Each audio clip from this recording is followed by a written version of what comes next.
Right. So I've moved quite a lot in my life. It's certainly, I think, a more moving life than the usual. I've lived in three countries, like the title says. I have lived in Portugal. After that, I moved to Brazil. After that, I moved to Ireland. And now I am back in Portugal. So, four places, but the first and the last one, it's the same place in Portugal. So, it's really three countries. And I just wanted to share my insights. I know maybe some things will be like anti-dramatic or climatic, but people are very, very similar. I know that's like, common sense, but I just really want to emphasize that. From what I've seen in Portugal and Ireland and Brazil, most people just want the same thing. Like it's not, they don't really want that many different things. They want a partner, they want to make money, they just want to have fun. And it's mainly just the way they do those things that's different. Um, in my experience, Portuguese people are like I say in the middle. They're not like super open, but they're not that close. You just need to find the right people. In Ireland, they are more closed, so they still want to have fun. And the pubs is usually where that happens. The happiness all comes out. And in Brazil, they are super open. They always want to party and everything. So the methods are very different. But once you look through that, which I know is still a big thing, the culture and everything, people really all want the same thing. They want to enjoy the time when they're here. They want to have people they care about around them and love them as they love them. And they want, I suppose, to a certain degree, be of use as well. That's not a bad thing to aim for. But yeah, after you've lived in, like, usually in the beginning, or at least for me, you think people are going to be much different. And in a way, they are, sure, but deep down, it's all the same. People are, I think, much more similar than they are different. And if you learn to provide certain things that are the base of people, if you learn how to simply talk to people, how to compliment them, how to praise them, how to, not raise your voice when you shouldn't, and all those things, it just applies to probably like every culture. There are differences, of course, but learning the basics and the foundations is very good. But yeah, I mean, I'll talk a bit more about my experience. If you want, you can click off. It's not going to be anything groundbreaking, just my story, really. So, I might get the ages wrong because I'm terrible at this in the dates, but anyways. So, I left Portugal when I was 12. Then I went to Brazil for 2 years, and that was my first move. And in the beginning, I was definitely like very nervous. It was a new thing. But, just saying goodbye to my friends in Portugal was very difficult, very challenging. Um, I loved, well, not school because I never really loved school, but the school was good. The school, it's just I never really left school that much. But I loved my friends, and we had a little like goodbye party, a paintball, and everything. It was very cool. They planned that all for me. I remember they faked a field trip. I always went to the field trips, and I don't remember if there was a paper to sign or something. But basically, the teacher asked my mother, "Oh, are you sure he wants to come to the field trip?" My mother was like, "Oh yeah, he always wants to come to." It's true. I always wanted to go to field trips. Why not? They're fun. So I told my mom, "Oh yeah, I want to go." And the field trip was actually the paintball party that my teacher and my friends had set up for me. So that was very, very cool. It's a nice memory to have. And saying goodbye to them was, that was a bit challenging, to be honest. It was something new, and I had known them for years. I had literally grown up with them, so that was challenging. Moving to Brazil, I would say it wasn't that bad because the culture, well, they spoke Portuguese as well. It's a different accent and everything, but very easy to communicate. I can understand Brazilian people perfectly, but they have a challenge understanding Portuguese people from Portugal. Um, but I didn't have problems with communication. I got used to it really, really fast. And they're very open, Brazilians. They're all about, they have fun and uh, they're loud, but like in a good way. And yeah, they're very energetic, so it was good. The weather it was amazing, of course. And that was a nice little shift. I enjoyed my time in Brazil quite a lot. And then I was there, I think, from 12 to 14, I think. I think it was that. I think it was. And then I moved to Ireland, and I was there until I was, I think, 18. I think it's around that, anyways. I'm just a mess with dates in ages and all of that, but it's around that. I think 18. So I went to Ireland, and straight away, terrible weather. My God, we went by a ferry. So you take the car and everything, and oh my God, I started driving. First thing I noticed, it's all green. It's all green, and it's beautiful for for the first 10 to 15 minutes, and after that, you just get instantly bored of it. And it was a new thing for sure. I've always been a city boy, always been in cities, and it's just I am a city boy. Like I love being in cities. Not even like Lisbon and Rio or something big like that, but urban, anyways, not rural. And Ireland was a new experience in terms of that. Um, so definitely the weather. We were in a small town with 10,000 people around that, the population. Um, so it wasn't like rural, but it wasn't a big city either. It was like a little town, but it was a nice little town. I enjoyed the people that I met there. Um, Made a very very good friend there as well. Made several good friends. Um, but people there, it was more challenging because people are more closed. The culture, they're more closed. I think a bit more like suspicious as well. It's weird.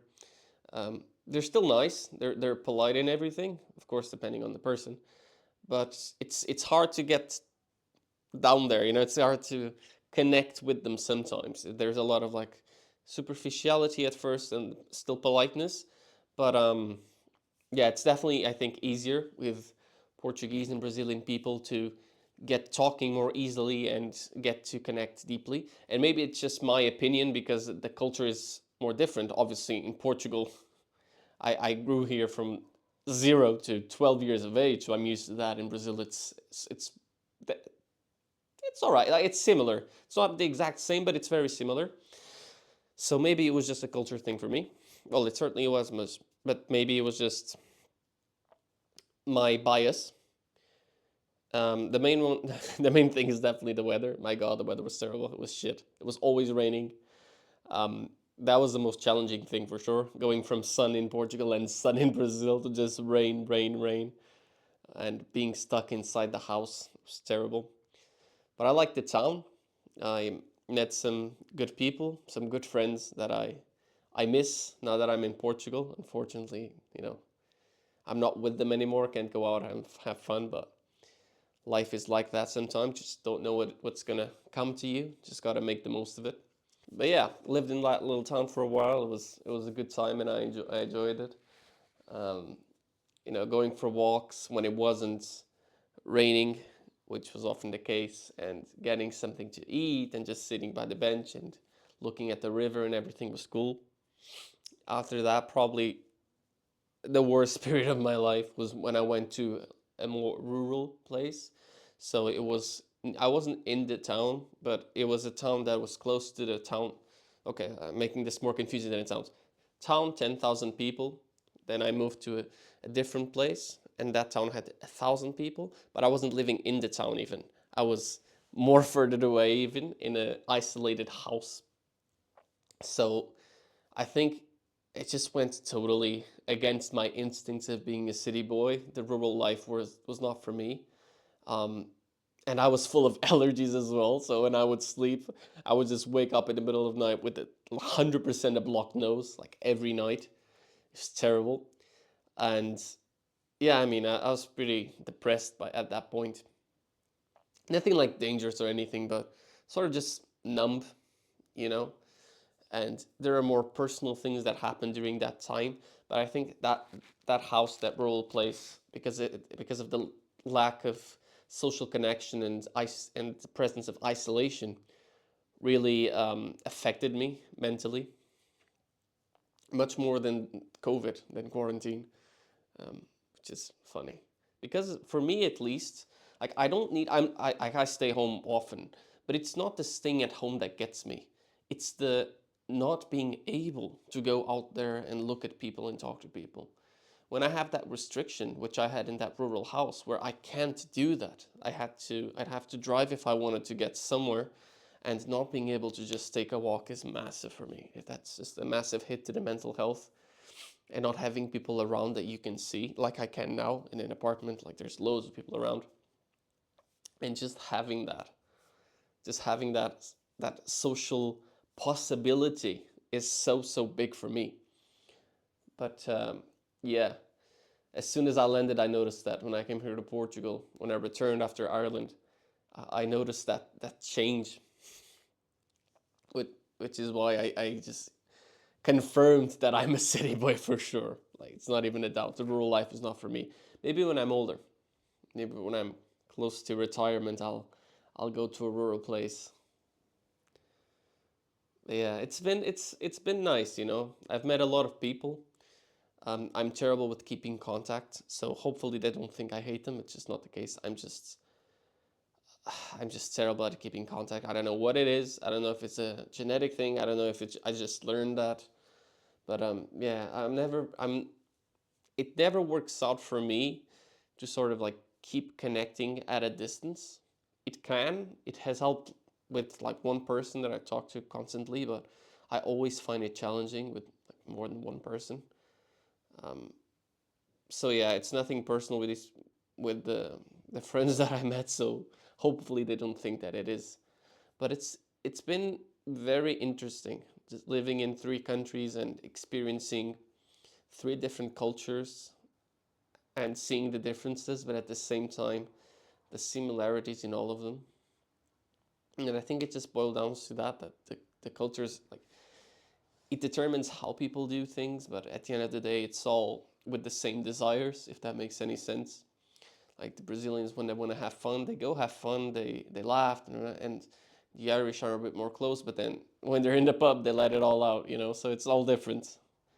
Um, but if you're thinking about heading out of your country, if you're young and you can do that, I would advise you to obviously be careful in everything, you know, mind your things, but it's definitely it's something like if you've never experienced that, you should because it is like definitely at first it's like a whole new world, and in a sense it is right. There's like it's one world, it's Earth, but to you it is a whole new world because you haven't seen it before, and it's just different. You just learn a lot and you make a lot of memories and experiences, uh, and yeah, the only like bad thing I would say I think I developed maybe a little bit of like I'm not sure if it would be trust issues. I don't think that's the case, but commitment issues. I don't really have a problem trusting people, but maybe there's like a commitment problem because I think I've sort of trained myself to be like that when you know you're moving from one country to the next and you have to from Portugal to Brazil you say goodbye to your childhood friends, you know, people you've known for years, and then after 2 years in Brazil, after you've developed those friendships, strong friendships, you have to say goodbye again. And then you go to Ireland and you stay there for more years, for like 4 or 5 extra years, and then you're like, oh, goodbye to you as well. And it gets to a point where you're like, well, why make friends if this is the ongoing, you know, situation? I don't want to say goodbye again. And I think it's like sometimes we can get stuck in that to avoid um, participating in something because we are afraid of the pain it might cause and because someone will exit that, you know, because we can be left. But it's not very good because then you'll regret not having given it a shot. So, from someone that's gone through that, I would advise you to just not do that. Don't be cautious, of course. Don't be naive. But there's a lot of good people out there, a lot of good friends and everything. Just need to apply yourself and develop yourself. Make sure you're the person they would like to be friends with as well. Don't just go out looking for friends for you. Be a good friend yourself. Be a good person. And and yeah, go out there and experience the world. Travel. explore. It's worth it, and yeah, I love people, man. But yeah, that was my little experience. If anyone's watching this and they want a more detailed video, if I can get some more details from my memory, which isn't the best with these things, I'll make a little video like this, and I'll talk more about my experiences in more detail. But yeah, that was all. Thanks for watching. Bye bye.